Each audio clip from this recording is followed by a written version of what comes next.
네, 시작하겠습니다. 오늘 제목은 암 근원 치료 연구 동향. 우선 지난 시간에 우리 공부했던 거 한번 살펴봐요. 분석되면 본질이 바뀐다. 그래서 이제 세포가 많아지면 또 다른 치료를 해야 된다. 새로운 생명체가 생존하기 위해서 암세포가 배아줄기세포로 육분화를 한다. 그래서 일반 세포가 살아가는 방식하고 많이 다르다는 거. 그래서 치료 방법도 배아줄기세포가 발현하는 유전자를 제어하는 그런 방향으로 해야 된다. 배아줄기세포가 그러니까 배아 유전자가 발현이 되면은 첫 번째가 뭐냐면은 메틸레이션의 해지가 되는데, 메틸레이션의 해지가 된다는 것을 우리 기억하시죠? 유전자는 음, 이렇게 동글동글한 그 활량체에 쌓여 있는 것들인데 그게 자물쇠가 잠겨 있다 그랬죠. 초기에는 그 자물쇠가 다 초기화돼서 풀어지는 거예요. 풀어진 상태. 그래서 모든 정보가 다 발현될 수 있게 그런 성질을 가진 세포이다가 환경에 적응하는 과정에서 어떤 것들은 발현이 억제되고 그걸 이제 미틸레이션이라고 하죠. 발현이 억제되고 그 어떤 특별한 유전자만 발현이 되게 그런 식으로 변하는데, 배아줄기 세포는 모든 것으로 변화될 수 있는 세포이기 때문에 미틸레이션이 해제가 된 상태다 이렇게 봐야 됩니다. 그 다음에 또 어떤 특징이 나타나냐 하면은 개인별로 모든 세포는 자기 이름표가 있는데 그걸 MHC라고 하고, 그 자기 이름표가 없는 것은 면역세포들이 공격을 하거든요. T세포, B세포, 섬유화세포 이런 것들이 특히 암세포를 공격을 하는데, 배아줄기세포는 특별한 이름표를 쓴다. 그게 HLH라고 하는 것. 그래서 면역세포 공격하지 못하게 하는 그런 장치를 하고 있다. 그 다음에 히트쇼크 프로틴이 여러 가지가 있는데 그 중에서 배아줄기 세포에서 발현된 히트쇼크 프로틴 27이 발현이 된다. 그건 뭐냐면은 원래 수정란은 내 세포하고 성질이 다른 세포이기 때문에 엄마 자궁벽 속에 착상하는 순간, 착상한 이후에도 끊임없이 공격을 받을 수가 있거든요. 물론 수정 과정에서 계속 공격을 받지만은, 그래서 공격을 받는다는 의미는 면역세포로부터도 공격을 받지만 특별히 거기서 공급되는 여러 가지 영양분들 이런 것들도 독성이 있기 때문에 그런 것들을 다 퍼내는 그런 기능이 있다. PDL1을 발현해서 NK세포가 나를 발견하지 못하게 한다. 그 다음에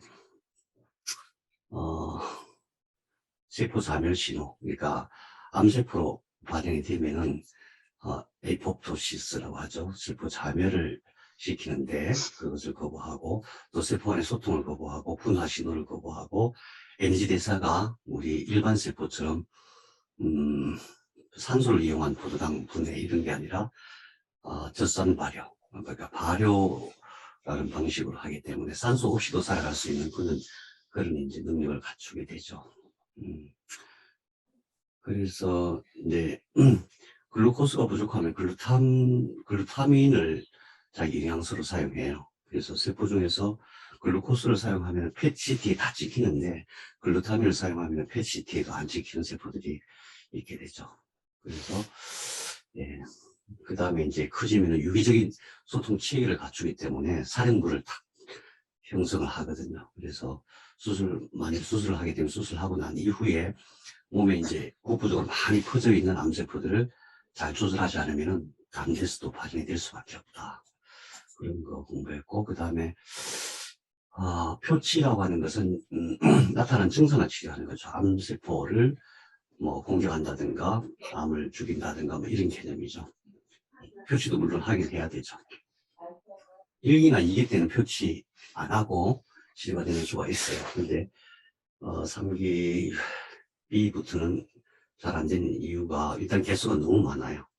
개수가 수십억 내지는 수백억 이렇게 되니까 그렇고, 그 다음에 그래서 일단 개수를 줄이는 게 중요하고, 치료는 암세포가 발현하는 유전자를 차단하는 게 이제 현재까지 치료거든요. 그래서 제일 처음에는 독성 화학 항암제가 만들어졌었고, 독성 화학 항암제를 사용할 때만 해도, 그게 처음 개발됐을 때만 해도, 이제 인류가 암을 정복했다. 이럴 정도로 굉장히 획기적인 방법이라고 생각했는데, 암이 이렇게 만만치가 않았죠. 그 다음에 이제, 불과 몇 년 전까지만 해도 표적 항암제가 생기면서 이제 암을 정복했다 그랬어요. 근데 그 표적 항암제가 바로 암세포가 반응하는 유전자를 차단해가지고 암세포가 살아남지 못하게 하는 방식이었는데, 지금은, 이걸로도 되는 게 아니구나. 그 다음에 이제 면역항암제가 개발됐죠. 면역항암제가 개발되면서 이제 드디어 잡았다. 그런데, 됐구나. 잘 안 잡혀요. 어쨌든 표치로는 안 된다. 안 된다. 본치, 현재까지 우리가 이제 사용하고 있는 치료법 중에서 본치에 속하는 것들이 뭐냐면 우선 우리가 지난 시간까지 쭉 살펴본 바에 하면은, 완치가 된다는 것은 결국 내 몸에 있는 세포들이 만들어내는 여러 가지 생명물질을 가지고 암세포를 정상세포로 바꾸거나 암세포를 죽이거나 제거하거나, 그것이 이제 최종적인 치료다. 그거는 이제 이해가 되시죠. 그래서 면역세포를 강화해야 된다. 면역세포 외에 그걸 할 수 있는 게 없잖아요. 그래서 면역세포를 강화하기 위해서 골수가 건강해야 되는데, 왜? 면역세포는 결국 피 속에 다 들어있거든요. 면역이라고 하면 피라고 생각해야지 다른 생각하면 안 됩니다. 피 속에 다 있습니다. 면역력을 높인다. 다른 생각, 우리 면역력을 높인다. 항산화 뭐 이런 쪽 얘기를 많이 하는데 개념이 완전히 달라요. 그래서 이제 우선 골수가 튼튼해야 되는데, 골수가 튼튼하게 하려면 골수는 뼈 속에 있잖아요. 그래서 우선 뼈 속에 있는 골수들이 순환이 잘 돼야 되고, 특히 면역물질이 어디에 있냐면 척추뼈하고 장골, 엉덩이뼈, 그 다음에 대퇴골, 그게 주로 들어있어요. 그래서 골수를 튼튼하게 해야 되는데, 어떻게 하면 골수를 튼튼하게 할 수 있을까? 두 가지인데, 하나는 뼈는 근육하고 상호 교류를 해요. 뼈 속에 뭔가를 저장해 놓고 근육을 또 갖다 쓰고 다시 저장하고, 뼈와 근육은 굉장히 긴밀하게 상호 작용을 하거든요. 그래서 뼈를 튼튼하게 하려면 우선 근육이 튼튼해야 된다. 그 다음에 골수 안에 있는 네, 들어가세요. 조혈모 세포가 이제 줄기세포잖아요. 근데 조혈모 세포보다 더 어머니뼈를 되는 줄기세포예요. 이 신경능 줄기세포다. 그래서 신경능 줄기세포를 건강하게 해야 된다. 그 다음에 스트레스가 왜 면역력하고 상관이 있느냐, 우리가 경험적으로는 많이 알고 있죠. 그런데 왜 그러냐면 결국 뇌가 모든 몸의 세포 단위로 뇌가 관리를 하기 때문에 그렇다. 예, 그런 얘기였습니다. 오늘은 뭘 제가 말씀드리려고 하냐면 더 근본적인 치료법이 있어요. 더 근본적인 치료법. 진짜 근본적인 치료법. 그 세 가지를 말씀드리려고 하는데, 그 세 가지를 말씀드리기 위해서 몇 가지 이제 예비 지식으로 제가 말씀을 드릴게요. 우선 이제 다 기억나시죠? 염색체가 있는데 이거 옆에 보이죠? 뭐 가위 비슷하게 생긴 거, 이게 23쌍이잖아요. 이게 실처럼 이렇게 풀어져요. 풀어졌다가 다시 모아졌다가 풀어졌다가 감겼다가 그걸 계속 반복하거든요. 이게 쭉 풀어져. 이걸 염색사라고 하고, 이게 쭉 풀어지면은 이게 히스톤 단백질이라고, 이 팔량지, 이거 8개, 히스톤 단백질 덩어리가 8개 이렇게 모여있는데, 거기에 감겨있어요. 1.6바퀴로 감겨있어요. 한 바퀴 돌고, 그 다음 반 바퀴 조금 더 돌고, 이렇게. 1.6바퀴 감겨있는 이 부분이 유전자예요. 그럼 이거 하나가 유전자냐? 그게 아니라, 이게 띄엄띄엄했어요. 어떤 종류의 유전자를 만들기 위한 핵산이 이렇게 여러 군데 퍼져 있어요. 그래서 이 속에 있는 DNA, 이것을 엑손이라고 해요. 이 속에 없는 것을 인트론이라고 해요. 어쨌든 엑손만 기억하세요. 지금 우리 염색제, 히스톤 단백질, 뭐 DNA 이중 나선 유전자, 이거는 이제 머릿속에 다 들어가 있을 테니까 히스톤 단백질에 감겨 있는 DNA, 그것을 엑손이라고 한다. 엑손은 여러 군데로 분산 배치돼 있어요. 그러니까 이제 이게 RNA에서 전사해 갈 때 여기 있는 이걸 엑손, 여기 감겨 있지 않은 것을 인트론, 이제 엑손과 인트론을 한꺼번에 쫙 전사해가지고 인트론은 다 잘라내고 이 엑손만, 여러 개의 엑손만 다시 착 결합을 시켜요. 스플라이싱. 결합을 시키면 그게 하나의 유전자 정보가 되는 거예요. 그 유전자 정보를 가지고 아미노산을 쭉 모아서 결합하면 그것이 생명물질이 되는 거거든요. 그러니까 일이 굉장히 복잡한데 엄청나게 빠른 속도로 어마어마하게 많은 숫자로 만들어내요. 그 세포는 우리가 상상하는 이상의 어떤 기능을 가지고 있다. 이렇게 결국은 세포가 잘하면 다 데릴 수가 있어요. 그 다음에, 근데 이 엑손이 전체 핵산, 이 엑손에 해당하는, 그러니까 단백질을 만드는 정보를 갖고 있는 그것을 전부 다 취합을 하면 1.5%밖에 안 돼요. 1.5%. 나머지 98.5%는 뭘까? 나머지 98.5%의 비밀이 밝혀지면서 암의 근본 치료법이 나오기 시작하고 있어요. 암뿐만 아니라 모든 유전자의 근본, 모든 병의 근본 치료법. 요즘 한 발 더 나가서 사람은 죽지 않는다. 노화는 질병이다. 거기까지 나오고 있습니다. 이게 그냥 누가 시럽지 않게 얘기하는 게 아니라 나머지 98.5%에 해당하는 전사를 어떻게 조절하고 면역을 어떻게 발현하고 여기에 대한 비밀들이 밝혀지면서 암치료법들이 나오고 있습니다. 그 염색체가 이렇게 구성되어 있다. 이제 여기서 조금 더 들어가야 돼요. 조금 더 들어가면은 아까 제가 1.5%라 그랬잖아요. 그 단백질을 구성하는 DNA 숫자를 따지면 이게 1.5% 빨간색 이거밖에 안 돼요. 나머지 98.5% 중에서 이게 인트론이고 이거 엑손이거든요. 빨간색이 엑손 1.5%고 밑에 있는 26%가 인트론이거든요. 이것은 항상 이게 DNA는 움직이지 않는 거잖아요. DNA를 쫙 풀어가지고 핵산을 쫙 붙여서 DNA, RNA 중합 효소라는 것이 핵산을 거기다 탁 붙여가지고 그걸 복사해서 탁 떼내요. 그럼 DNA는 다시 붙고 이게 복사해서 떼 나온 것이 RNA거든요. 그때 RNA를 형성할 때 인트론은 딱 제거하고 엑손, 그러니까 유전자 정보가 있는 엑손만 다시 다 잘라내가지고 그것만 결합하는 것이 RNA거든요. 그걸 가지고 생명물질을 만드는 거예요. 그러니까 이제 전체 DNA 중에서 인트론과 엑손 다 합해봐야 27.5%밖에 안 돼요. 그런데 그 위에 두 개가 있어요. 하나는 라인이라고 하고 라인 S라고 붙인 이유는 라인 1, 2, 3 뭐 이렇게 숫자가 나와요. 그 위에 있는 게 사인이라고 해요. 사인이라고도 하고 알루라고도 해요. 이것이 두 개 합하면 33%예요. 근데 희한한 건 33%네. 33%. 희한한 것은 이것이 라인과 알루가 박테리아와 바이러스의 염기서열하고 같아요. 그래서 과학자들은 어떻게 이걸 설명하냐면 박테리아와 바이러스가 세포 속에 침투를 하면 그걸 잘라가지고 끼워 넣었다 이렇게 해서 얘기를 해요. 뭐를 끼워 넣었을까? 그 끼워 넣어가지고 그걸 나중에 사용한다 이제 이렇게 설명. 그것도 굉장히 논리적으로 맞는 말이에요. 왜냐하면 이제 작동하는 원리를 보면은 그렇게 해요. 근데 이제 저는 조금 다르게 해서 하나님이 사람 만드실 때 바이러스를 먼저 만드신 것 같아. 무슨 고세균을 먼저 만들고 고세균. 그 다음에 바이러스를 먼저 만드신 것 같아.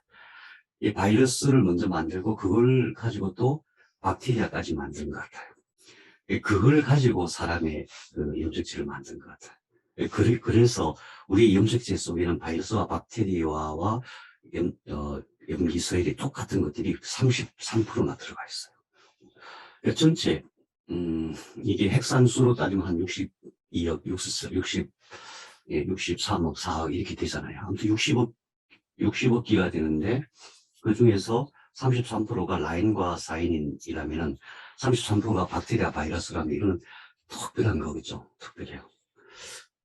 그러니까 라인과 사인은 박테리아 바이러스의 염기서열을 갖고 있다. 이게 이제 우리 유전자 가위 들어보셨죠? 크리스퍼 유전자 가위 치료법의 핵심이에요. 그 핵심이 뭐냐면은 얘네들이 작동하는 원리를 인류가 알게 되면서 유전자 가위 치료법을 이걸 가지고 모방을 한 거예요. 유전자 가위 치료법이 1세대가 있고 2세대가 있고 3세대가 있는데 1세대, 2세대는 워낙 오류가 많아서 오류도 많고 부작용도 많아서 못 썼어요. 3세대가 2020년 재작년에 노벨상을 받았거든요.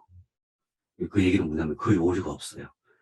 그래서 이제 그 치료법, 유전자 치료법 조금 이따가 더 자세히 말씀드릴게요. 그 다음에 DNA와 RNA에 대해서 조금 더 이렇게 확실하게 파악할 필요가 있는데, 왼쪽에 보이는 한 줄로 되어 있는 것이 RNA고, 두 줄로 되어 있는 것이 DNA거든요. 이거하고 이거하고 무슨 차이가 있나를 한번 자세히 보세요. 우선 핵산으로 보면은 사이토신, 시토신, 구아닌, 아데닌, 사이토신, 구아닌, 아데닌 되어 있는데 이거는 우라실로 되어 있고 이건 티민으로 되어 있어요. 우라실과 티민의 차이가 있겠구나. 그 차이가 뭔지 한번 자세히 보세요. 우라실과 티민의 차이다. DNA와 RNA는 이거 차이다. 근데 보니까 다 똑같아요. 다 똑같은데 여기만 DNA만 H3C, 이게 CH3가 붙어 있어요. CH3 하나 붙어 있는 것밖에 차이가 없네요. CH3가 뭐예요? 이게 메틸기예요, 메틸기. 자물쇠. 그러니까 RNA는 마음대로 자기가 분해되고 조합되고 이렇게 할 수 있는 자유가 있고, DNA는 얘는 고정돼야 돼요. DNA는 변하면 안 돼요. 변하는 것이 돌연변이에요. 돌연변이가 생기면 여러 가지 병이 생기잖아요. 그래서 인류는 모든 사람은 DNA가 99.9%가 똑같아요. 최현조 선생님하고 저하고 DNA가 99.9%가 똑같아요. 아니 근데 한 사람은 남자고 한 사람은 여자인데 그 0.1% 차이가 남자고 여자고 머리카락이 길고 예쁘고 못생기고 다 이런 차이를 나타내요. 신기하죠? 그런데 그것은 이제 유전자 등가성이라고 하는데, 그래서 그 의미가 뭐냐면, 그것은 무엇을 의미하는 거냐면, DNA는 변하면 안 된다. DNA는 변하면 안 된다. 변화할 수 있는 건 아주 극히 일부분이다. 물론 숫자로 따지면 0.1%라고 하더라도 61, 0.1%니까 숫자로는 많지만, 어쨌든 사람의 DNA는 변하면 안 된다. 그래서 핵 속에 딱 고정돼가지고 계속 풀어졌다가 다시 조합되고 하는 그런 작용은 하지만은 결코 변하지 않도록, 그래서 CH3가 붙어 있는 거예요. 자물쇠가 탁 잠겨 있는 거예요. 근데 또 하나 있어요. DNA와 RNA가 핵산의 구조는 하나는 우라신, 하나는 티민, 그렇게 차이가 있지만은 여기 보면 이렇게 이게 이제 구조체거든요. 이 핵산을 붙들고 있는 구조체거든요. 그것이 오른쪽에 있는 거예요. 위에 있는 것이 CH3가 있는 거니까 위에 있는 것이 DNA고 밑에 있는 것이 RNA예요. 이거 구조체, 이 구조체가 바로 이거예요. 여기 보면, 3인, ATP가 있죠. 3인산. ATP가 똑같아요. 변화가 없어요. 뭐가 차이가 있는가? 뭐가 차이가 있는가 하면은,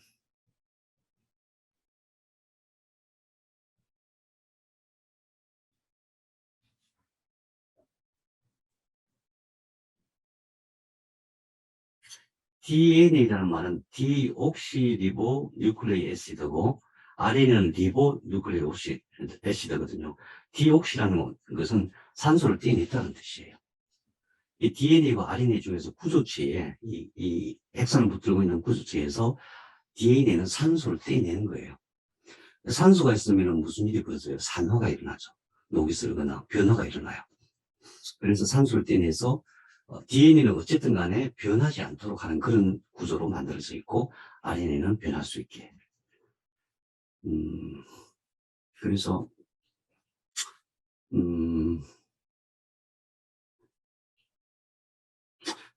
그래서 이것을 조절하는 것이 바로 미틸레이션. 똑같은데 모든 사람이 똑같아요. 그러니까 암에 걸린 사람하고 암에 안 걸린 사람도 99.9%는 똑같아요. 그런데 왜 나는 암에 걸리고 너는 암에 안 걸렸느냐? 어디서 차이가 나냐면은 미틸레이션이에요. 예, 자물쇠가 이제 DNA 중에서 그 히스톤 발량체, 히스톤 단백질에 쌓여 있는 것, 그게 자물쇠가 잠겨 있다 그러잖아요.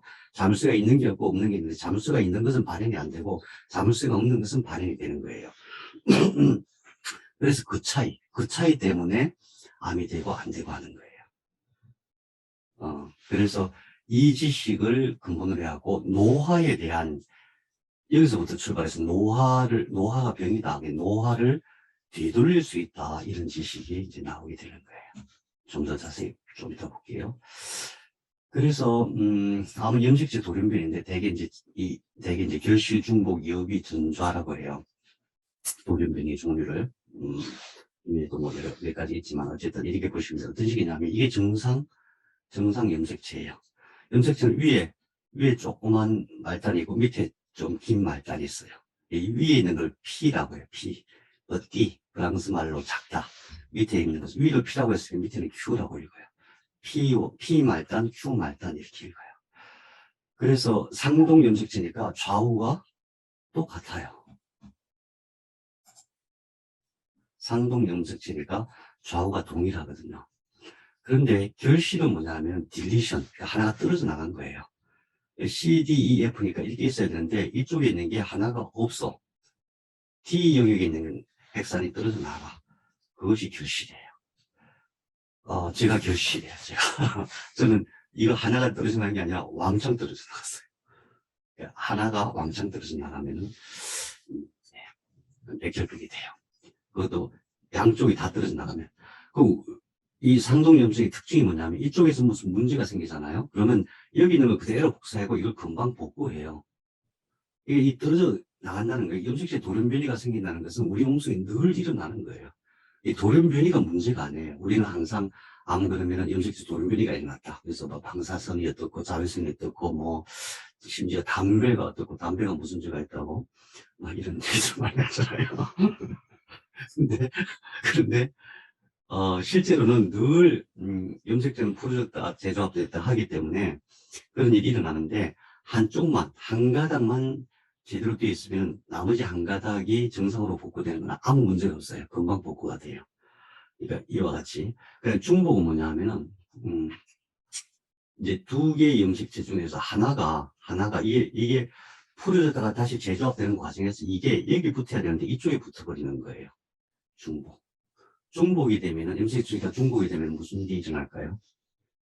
유전자가 증폭이 돼요. 예를 들어서 허투 유전자를 발현하는 DNA가 이렇게 중복이 되면은 어떻게 되겠어요? 허투를 무지하게 많이 만들겠죠. 그게 허투 유방암이에요. 여기는 위치를 거꾸로 바꾼 거예요. 위치만 바뀌어도 그게 돌연변이가 돼요. 전조는 이제 이게 23쌍이잖아요. 이게 1번이고 만약에 이게 20번이라 그러면은 1번하고 20번이 바뀌는 거예요. 그런 현상들이 일어나요. 이건들 일어나는 것이다. 근데 이거 일어나는 것이 제대로 이렇게 복구가 안 되면 무슨 일이 벌어졌냐 하면은 여기 보세요. 이게 이제 적혈구잖아요. 적혈구가 굉장히 중요하잖아요. 적혈구는 이렇게 돼 있어요. 발린, 시스티딘, 리우신, 트레오린, 포르린, 글루탐산 이 순서대로 아미노산이 딱 붙어 있는 거예요. 딱 하나 글루탐산이 발린으로 바뀌기만 했는데 딱 아미노산 하나만 바뀌었는데 이런 모양으로 바뀌어요. 이게 예시지만 모든 게 다 그래요. 그래서 우리 몸에 뭔가 병이 왔다는 것은 근본적으로는 유전자의 돌연변이가 생긴 거고 그걸로 인해서 생명물질이 만들어질 때 잘못 만들어지는 것. 그래서 병이 오는 거다. 예를 들면 이제 이거는 제 거예요. 제 거. 이게 참 소중한 자료예요. 이게 간단하죠. 이거 할 때라 이제 엉덩이뼈에다 구멍을 뚫어가지고 골수를 채취해서 그걸로 검사를 했는데 딱 종이 한 장 나오더라고요. 허무하죠. 그때 보시면은 다른 거 다 정상인데 이거 1번 염색체가 하나는 길고 하나는 잘라졌어요. 여기 결실이 일어났어요. 그래서 어떻게 표시됐냐면 46XY 딜 1 Q32 3 46XY 17 이게 무슨 뜻이냐면은 17개 세개니까 전부 20개를 전부 20개 이제 검사를 해보니까 전부 20개 중에서 3개 단위로 1번 염색체의 Q32 부분이 떨어져 나갔다. 결실이 됐다. 이게 뭐냐면 이 위에 거를 P라 그러고 밑에 거를 Q라 그런다 그랬잖아요. P, Q. Q의 번호를 쭉 매기하고 이게 32번 이 부분에서 떨어져 나갔다. 그런데 20개 중에서 3개 정도의 빈도로 떨어져 나가 있다. 그래서 전진부성 백혈병이 왔다. 이런 거예요. 사실은 이것보다 더 굉장히 세심하게 조사할 수 있어요. 지금은 굉장히 발달해갖고. 근데 제가 염색체 DNA 돌연변이를 검사하는 기관이 어딘지 잘 모르겠어요. 찾아봐도 잘 안 나오더라고요. 개인이 신청할 수가 없어서 그런지. 근데 듣기로는 한 100만 원만 들어가면은 돌연변이 유전자를 다 검사해 낼 수가 있다고 하더라고요. 그래서 그걸 잘 파악하는 게 굉장히 중요해요, 사실은. 그래서 모든 병의 근원인 돌연변이, 염색체 돌연변이. 그 원인에 대해서 대부분 좀 오해를 하고 있어요. 우리가 듣기로는 뭐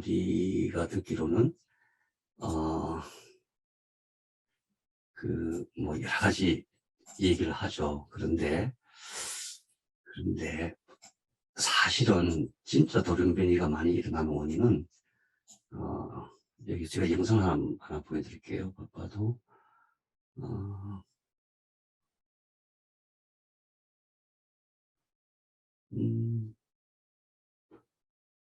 그리고 어디였지?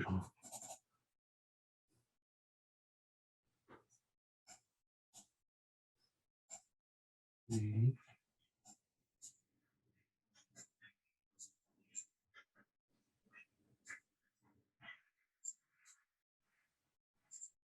이게 염색체예요. 조금 빨리 볼게요. 이제 여러 가지 작용에 대한 설명인데, 염색체가 이렇게 묶여 있죠. 묶여 있다가 어느 순간에 풀려요. 세포 하나에 있는 염색체가 60개잖아요. 그게 길이로 따지면 한 1.8m 정도 돼요. 그게 그 작은 세포 속에 그 중에서 핵 속에 들어가요. 이렇게 다시 이렇게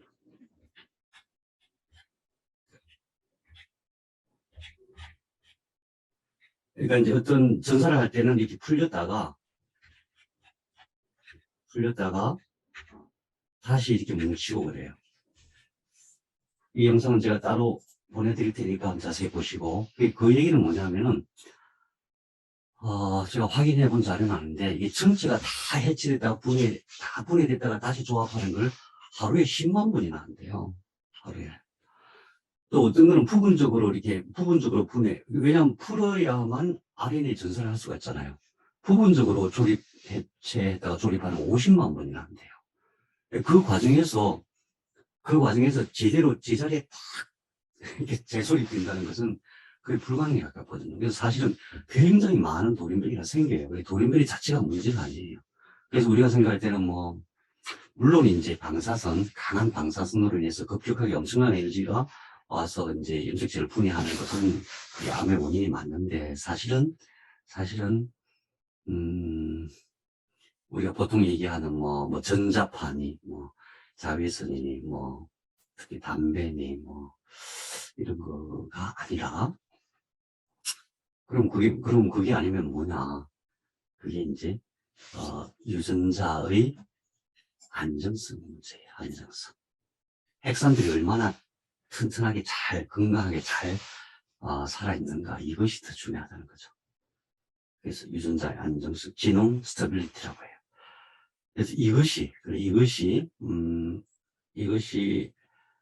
모든 질병을 일으키는 데서 굉장히 중요한 요소이고, 뿐만 아니라 노화를 일으키는 데 굉장히 중요하다. 이것을 잡으면은 노화를 막을 수가 있다. 이런 이론들이 등장하게 된 거예요. 또 한 가지는 요즘은 약을 개발하는 방식이 달라요. 지금 이런 지식들이 과학자들 사이에 연구되고 있다고 하더라도, 예전 같으면은 그런 지식이 이제 확정돼가지고 약으로 나오는데 평균 10년 걸리고요. 개발 비용이 최소 한 4, 50억 들어갔거든요. 최소. 암치료제는 몇백억씩 들어가요. 그러면은 아무리 이런 암을 치료하는 근본적인 지식을 우리가 알았다고 하더라도 앞으로 10년 후에 또 될지 안 될지도 모르고 돈 엄청 들어가고, 그러면 우리한테 별 효과가 없잖아요. 별 기대할 게 없잖아요. 그런데 요즘은 약을 개발하는 방식이 달라요. 약을 개발하는 방식이 엄청난 빅데이터를, 요즘 전부 빅데이터들을 이렇게 네트워킹 시키거든요. 약물에 대한, 또 사람의 유전자에 대한, 또 어떤 질병이 있으면 그 질병과 관련된 유전자 돌연변이에 대한 빅데이터들을 다 모아가지고 그걸 네트워킹시켜요. 그 다음에 거기에 유전체가 어떻게 발현해서 어떤 약을 만들고 어떤 부작용이 있고 어떤 경로를 통하고 이런 모든 것들을 사람이 예전에 일일이 그걸 다 실험을 했거든요. 그러니까 10년이라는 시간이 걸리죠. 요즘은 그것을 슈퍼컴퓨터가 합니다. 슈퍼컴퓨터. 그것도 사람이 일일이 프로그램하고 뭐 그런 게 아니에요. 지금은 AI가 합니다. AI 딥러닝이라고 들어보셨죠? AI가 스스로 공부해요. 모든 빅데이터를 모아서 스스로 공부해서 스스로 실험하고 답을 탁 내놔요. 이게 엄청 빨라졌어요. 저는 10년 걸렸던 게 요즘 몇 달 만에 그런 연구 결과가 나온다 그래요. 그래서 옛날엔 시스템 생물학 그러면 좀 생소하고 그랬는데 그런 식으로 약을 개발해요. 그래서 우리나라에 특히 우리나라에서 굉장히 다양한 성과가 있어요. 오히려 미국 사람들보다 미국은 돈도 많고 그런 체계가 잘 되어 있는 것 같은데 미국 사람들보다 우리나라에서 나오는 그런 연구 성과들이 굉장히 의미 있는 것들이 많아요. 자, 그래서 지금까지 말씀드린 이런 4가지 기본 지식을 가지고 새로운 암치료법, 이 새로운이라고 하는 것은 근본적인 완치가 될 수 있는 암치료법 기술이 어떤 게 있는지 한번 살펴볼게요. 우선 첫 번째 유전자 가위 많이 들어보셨을 거예요. 유전자 가위, 예. 크리스퍼 카스9이라고 해요. 공식 명칭이 크리스퍼 카스9. 무슨 뜻이냐면 아까 말씀드렸죠. 실제로 우리 60억 개의 DNA 중에서 생명물질을 합성하는 정보를 가지고 있는 DNA는 1.5%밖에 안 되고 그것을 전사하는 데 필요한 인트론이라고 하는 것은 26%. 실제로 1.5%를 제외한 나머지는 옛날에는 별 쓸데없는 거라고 생각했는데 그 중에서 라인, 사인이라는 이 영역이 있었어요. 이것도 물론 분산되어 있겠죠. 이게 33%가 된다. 그래서 이것들이 어떤 역할을 하는가를 연구했는데 놀랍게도 이것들은 박테리아와 바이러스의 염기서열과 같은 염기서열을 갖고 있더라. 그런데 얘네들이 하는 짓을 보니까 이것도 마찬가지로 어떻게 분포되어 있냐면은 리피트는 내 거예요. 내 DNA고 여기는 스페이스라고 하는데 분포하는 방식이 그래. 스페이스라고 하는 이 영역에 라인 또는 사인이 붙어 있어요. 그냥 라인만 얘기하고 라인이 이렇게 붙어 있어요. 라인이. 그럼 이제 이걸 붙들고 있는 서투린이라는 단백질이 탁 붙들고 있어요. 그런데 이것은 내 DNA이긴 하지만은 바이러스하고 박테리아하고 연기설이 같다 그랬죠. 그래서 바이러스 박테리아가 딱 들어오면은 얘네들이 반응을 일으켜요. 신기하죠? 바이러스나 박테리아가 들어오면은 자기하고 똑같은 염기서열을 갖고 있는 내 몸의 DNA의 일부가 반응을 일으켜요. 그럼 그 반응에 따라서 인터루킨6라고 하는 이제 그 단백질이 나와서 쫙 알려요. 모든 세포에다가 쫙 알려. 뭔가 저기 침입했다 그러거든요. 그러면은 어떻게 하냐면은 이것만 떼내요. 이거는 뭐예요? 이건 지금 침입한 박테리아나 침입한 바이러스하고 같은 유전자죠. 이걸 딱 떼내. 여기에 뭘 붙이냐면 가위를 하나 딱 붙여. 보내. 그럼 얘가 걔를 찾아가요. 염기술이 같으니까 서로 동조가 되는 걔를 찾아가. 그럼 그 가위가 딱 찾아가면 딱 붙을 거 아니에요. 그죠? 염기술이 같으니까. 딱 붙으면은 그 가위가 이걸 딱 묶어가지고 탁 잘라내요. 신기하지 않아요? 이거예요. 여기 보면 이게 아까 말한 라인이에요. 라인. 그런데 이게 20개예요. 20개. 물론 이제 이게 더 많을 수도 20개에서 더 많은 것도 있었는데 예전에는 이 20개의 구조를 몰랐던 거예요. 2020년 노벨상에서는 이 20개의 구조를 파악하게 됐고 여기에 이제 가위가 하나 딱 붙어가지고 같이 가서 이거 전체가 가위예요. 이거 전체가 가위가 가가지고 이게 병원 또는 암세포의 핵 여기에 딱 붙어가지고 꽉 잡은 상태에서 이걸 탁 잘라내버려요. 이렇게 잘라내요. 이거를 그러니까 누가 시켜서 하는 게 아니라 몸이 스스로 알아서 하는 거예요. 그걸 알아낸 거예요. 제 말은 크리스퍼 가위라고 하는 것이 우리가 손으로 쓴 그 가위가 아니라 세포가 원래 그런 식으로 외력 활동을 했었어요. 그걸 인류가 알아낸 거예요. 그래서 이걸 어떻게 우리가 활용을 하냐 하면은 그러니까 이걸 모방하는 거죠. 모방해서 어떻게 하냐면은, 만일에 암세포가 있다. 아니면 이제, 암세포가 아니라 내 몸에 유전자 중에서 돌연변이가 있다. 그러면은, 그 돌연변이 유전자 서열하고 똑같은, 유전자 서열을 만들어요. 거기다가 가위를 딱 붙여요. 그걸 들여보내요. 그럼 들어가고 다 잘라내버리는 거예요. 이해가 되세요? 그러니까 내 DNA 속에서 예를 들어서 허투 유전자가 중복이 됐으면 그거 DNA, 그 부분에 해당하는 DNA가 이렇게 중복이 돼 있잖아요. 그럼 잘라내야 될 거 아니에요. 정확하게 거기를 딱 잘라내야 돼. 다른 걸 자르면 또 큰일 날 거 아니에요. 완전히 뭐 난리가 날 거예요. 거기만 탁 잘라내야 되니까 거기에 맞는 염기 서열을 만들어요. 헥산을 만들어. 거기에 가위를 붙여. 카스9이 가위예요. 카스9을 붙여. 그럼 그거를 들여보낼 때 한 개만 들여보내겠어요? 수조개 단자 들여보내요. 수조개 들여보내면 걔네들이 수고서 들어가고 그냥 자기 염기술하고 똑같은 건 무조건 다 잘라내는 거예요. 예전에는 왜 이게 잘 안 됐냐면은 이게 20개짜리를 못 만들었던 거예요. 보통 막 3개, 징크핑크 이런 것들. 3개가 들어가니까 잘라내야 될 거, 안 잘라낼 거 다 잘라내는 거예요. 그래서 치료가 안 됐던 거예요. 근데 지금은 정확하게, 잘못된 DNA 염기설 거기만 탁 찾아가고 있는 대로 다 잘라내요. 한꺼번에. 그러면 어떻게 되겠어요? 우리가 생각하기에도. 그러면, 와, 그럼 주사 한 방으로 다 치료가 되겠네? 그렇죠. 주사 한 방으로 내 암이 다 치료가 된다. 그렇잖아요.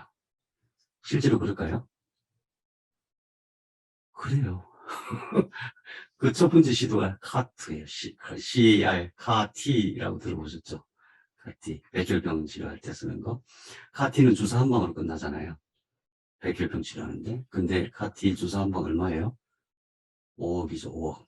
우리나라에서 요 근래에 4억. 주사 한 방인데 4억. 그게 이런 방식인 거예요. 내 몸에 있는 백혈병 치료에 뭔가 결실이 됐거나 뭔가 잘못되어 있는 그거를 잘라내거나 복구시키는 그런 식으로 헥산을 만들어서 그것을 거기에 카스9을 붙여가지고 그것을 정식시켜서 주사로 해서 탁 집어넣으면 들어가고 다 될 거예요. 첫 시도였거든요, 첫 시도. 첫 시도면은 성공률이 어떻게 되겠어요? 100%안 되겠죠? 30%, 30%. 그런데 암 치료에 있어서 성공률 30%는 놀라운 거거든요. 암 치료약은 10% 그러면 무조건 승인 나요. 10%만 해도 대단한 거예요. 10%는 항암제 효과가 10%가 있다고 그러면 무조건 승인 나요. 근데 30%예요. 그러니까 아직도 카티는 완성된 기술은 아니에요. 네, 그런 방식이에요. 네, 그걸 누가 했느냐? 여기 있는 두 양반이. 그래서 어쨌든 그 개인별로 맞춤형 가이드 RNA, 그 이제 20개의 헥산, 20개의 헥산을 가이드 RNA라고 그러거든요. 개인별로 내가 돌연변이가 된 DNA가 똑같은 염기서열을 개인별로 제조를 해야 돼요. 제조해서 그거를 정식해서 집어넣는 기술이 유전자 가위 치료법이다. 우리나라에서는 어디서 하고 있을까요? 주식할 때 이런 거 기억해야 되잖아요. 우리나라에서 어디서 하고 있죠? 제일 그래도 알려진 데가 툴젠이라는 회사예요. 툴젠이 지금 3년째 마이너스예요. 3년째 마이너스면 상폐될 수도 있죠. 그런데 얼마 전에 울산 카이스트에서 울산과기원에서 명경재 단장이 이제 유튜브에 많이 나와 있습니다. 신델라라는 유전자 과위 치료법을 개발했어요. 그래서 이분이 대장암 치료 이런 것까지 대장암 유방암 이런 쪽으로 많이 치료할 수 있는 기술이 개발돼 가지고 아마 조만간 이제 유전자 과위 치료법이 세상에 나올 거고, 이것이 얼마나 획기적이냐 하면 자본이 엄청 모이고 있어요. 지금 전 세계에서 투자가 제일 많이 모이는 데가 반도체잖아요. 바이오가 반도체 10배 이상 모이고 있어요. 그만큼 가능성이 많다는 얘기죠. 그래서 이제 앞으로 계속 유전자 가위에 대한 크리스퍼, 이제 공식적으로는 크리스퍼 CRISPR 슬래시하고 cas9 이거거든요. 그게 딱 나오면은 유심히 살펴보세요. 언젠가는 나올 텐데, 제가 볼 때는 유전자 가위 치료법 꽤 시작된 지 오래됐어요. 그래서 아마 한 5년 이내에 나오지 않을까. 5억짜리 말고, 5억짜리 말고, 한 1,000만 원에 의료보험 해갖고 100만 원 이렇게 나오면 좋겠어요.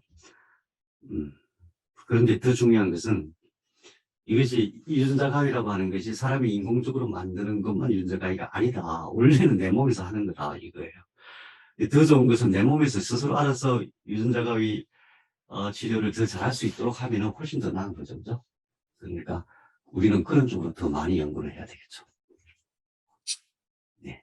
그 다음에 두 번째 노화조절 암치료법. 제가 이름을 제가 이렇게 붙였는데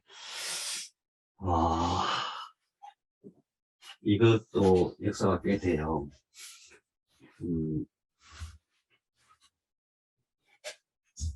우선 이제 노화조절 암치료법이 어떤 측면에서 시작된 거냐면은 2012년인가요? 야마나카 시냐라는 사람이 있었어요. 이 사람이 노벨상을 받았어요. 일본 사람이거든요. 이 사람이 어떤 일이 있었냐면 우리나라가 이제 코로나 방역을 되게 잘했잖아요. 초기에. 이 양반이 신문에다가 한국에 가서 배워와라 제발 좀 그러지 말고 얼짓 좀 하지 말고 그랬거든요. 그래갖고 엄청 두들겨 맞아 신문에. 왜 그러냐면은 세상에 그 노벨상까지 받은 일본 사람이 한국 가서 배우라 그러면 어떡하라는 말이냐 이랬었던 분이에요.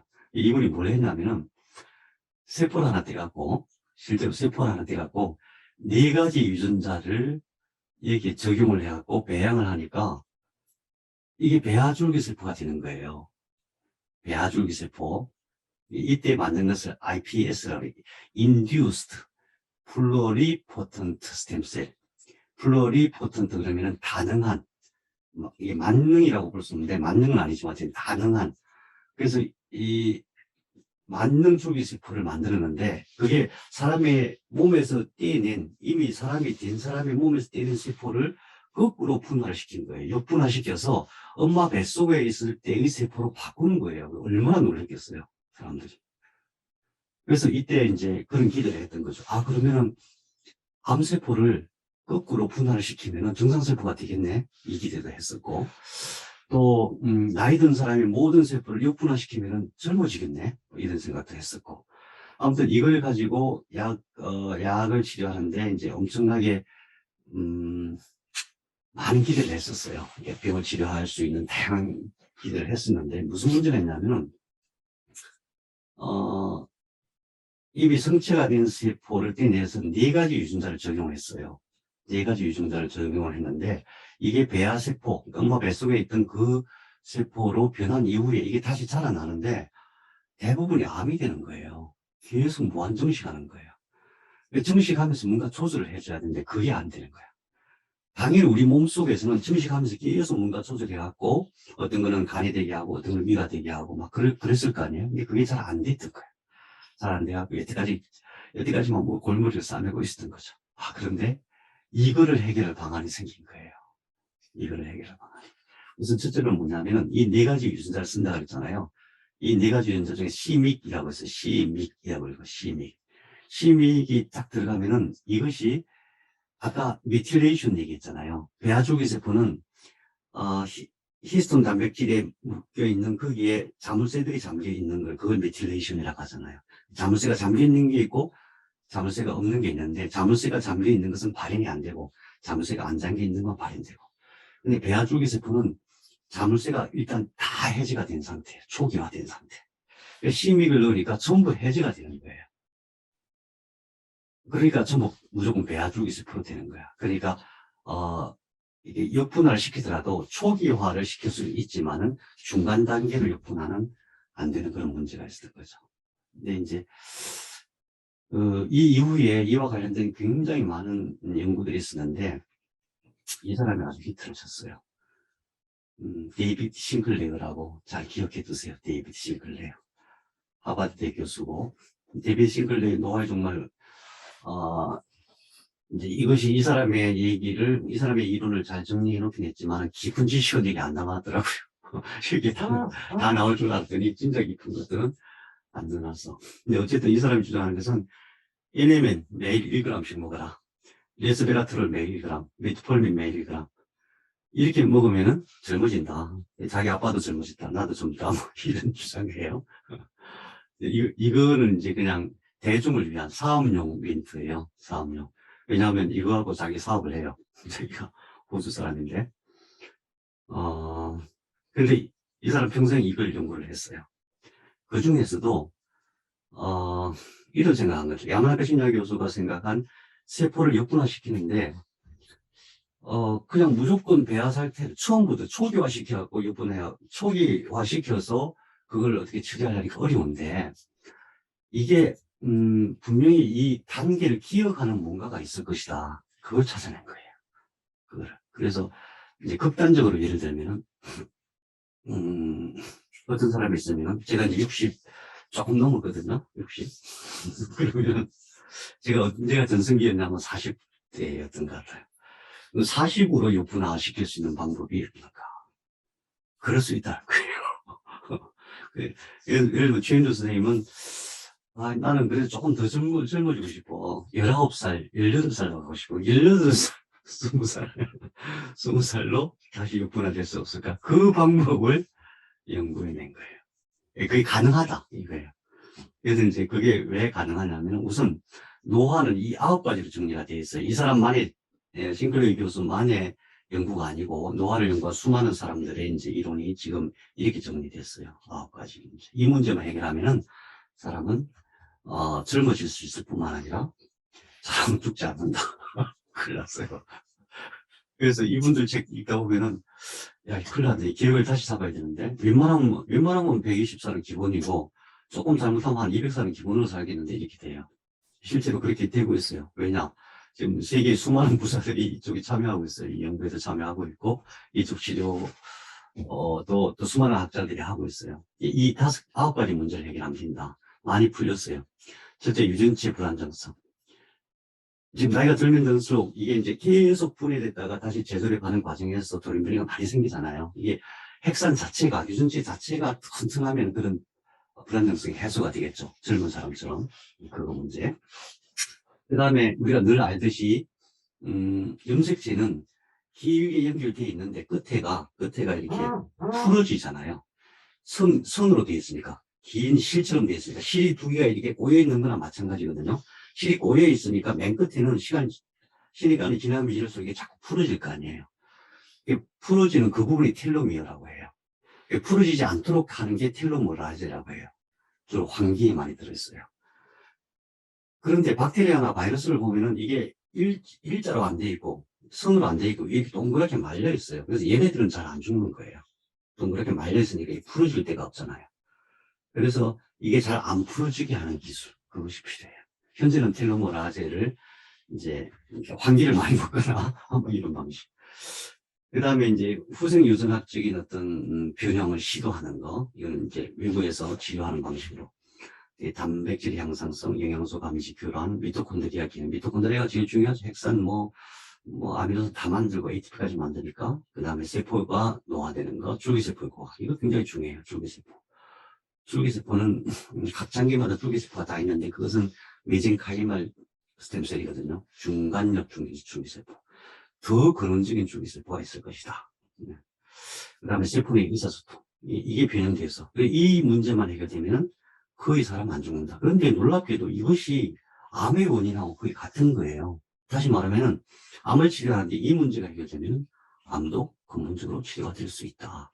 그래서 이것을 노화를 조절함으로써 결국 암이라고 하는 것은 노화 현상이다 이렇게 보는 거죠.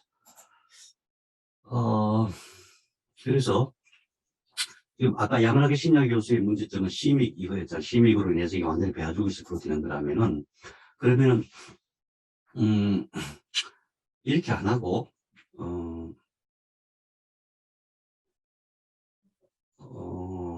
이 역분화의 그 순서를 조절하는 것을 발견한 거예요. 그래서 그 TET라고 해요. 10-11 트랜스로케이션 엔자임이라고 해요. TET 효소라고 해요. TET 효소가 처음 발견된 게 아니라 예전부터 사람들이 알고 있던 거거든요. 이 TET 효소를 잘 억제해가지고 잘 조절시켜가지고 노화의 시기를 조절할 수 있다. 젊어질 수가 있다. 이것입니다.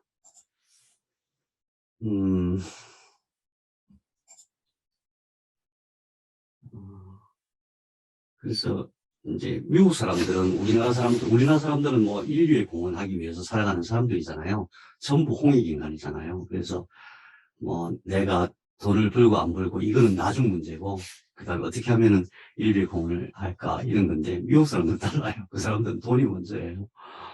그래서 이 사람도 알토스 랩에 이제 이 기술을 다 넘겼어요. 알토스 랩이라고 한번 검색해 보세요. 어마어마한 거부들이 여기 다 투자를 해가지고 요 근래에. 그래서 또 야마나카 신야 교수는 일본 사람인데 이 사람도 여기 참여해요. 이 사람도. 왜냐하면 자기가 못 푸는 문제를 여기서 같이 풀겠다. 그래서 노화 현상을 되돌림으로써 암을 치료할 수 있다. 너무나 명백한 거죠. 완벽하게 치료할 수 있는 거죠. 우리 한 조금 쉬었다 할까요? 다들 피곤해 하신 것 같은데. 아니면 빨리 끝낼까요? 선생님, 얼마나 되게 완전 졸려요, 저. 그래, 어떡하죠? 저도 졸리네요. 그러게요. 선생님, 1시간씩만 하면 안 될까요? 계속 예, 앞으로? 예, 그렇죠. 그러면은 나머지 한 가지 더 있는데, 한 음, 가지 그거는 다음 주에 하기로 해요. 감사해요. 완전 예. 졸았어요, 오늘. 예. 알겠습니다. 아유, 저까지 졸아가지고. 아닙니다. 혹시 뭐, 지금 이 내용 중에 질문하실 거 있으시면 간단히 질문하시고 끝나시죠. 그러면은, 아까 그 가위, 유전자 예, 가위가, 예. 네, 이번 항암약으로 치면은, 그건가요? 표적 치료제, 아닙니다. 그건가요? 표적치료제. 요즘 쓰는 게 거의 대부분 표적치료제예요. 아, 그거는 이제 표적치료제, 그 다음 면역치료제, 그 다음 단계. 그 다음 단계. 아, 네. 예, 지금 이제 오늘 두 가지 치료법을 말씀드렸는데 이 둘 다 아직까지 현실적으로 완성된 건 아닙니다. 근데 곧 완성될 것이다. 그래서 제가 여러분 네. 앞으로 5년만 버티십시오. 5년만 버티면 한 방에. 5년 전에. 아닙니다. 5년간 5년 정도 버틸 수 있습니다. 우리 다 같이 힘을 내서 5년 동안 버티기로 하고요. 그래요.